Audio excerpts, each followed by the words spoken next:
గరిక అంటే చాలామంది ఇలా నిలువుగా పెరిగినది అనుకుంటారు. నిలువుగా పెరిగితే దర్భ, నిలువుగా పెరిగినది కాదు.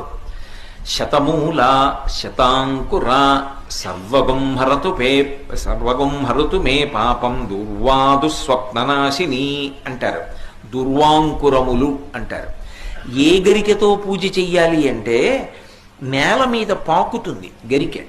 చూడండి, ఇలా ముందుకొస్తుంది, వేర్లు దింపుకుంటుంది.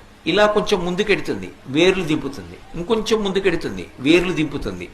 మీరు ఒక ఒడ్డున పట్టుకుని ఇలా పైకి ఎత్తారనుకోండి, పక్కపక్కనే వేర్లకి మట్టితో తీగలా పైకి లేస్తుంది. ఆ గరిక, దాన్ని దుర్వా అంటారు. పైకి లేచిందనుకోండి దర్భ, అది కుష అంటారు. అవి దర్భల కట్ట కింద ఉపయోగపడతాయి. ఆ గరిక కాదు. ఏ గరికతో పూజ చేయాలి అంటే నిజానికి నేల మీద పాకిన గరిక శ్రేష్టం. అది ఎందుచేత అంటే వంశాభివృద్ధి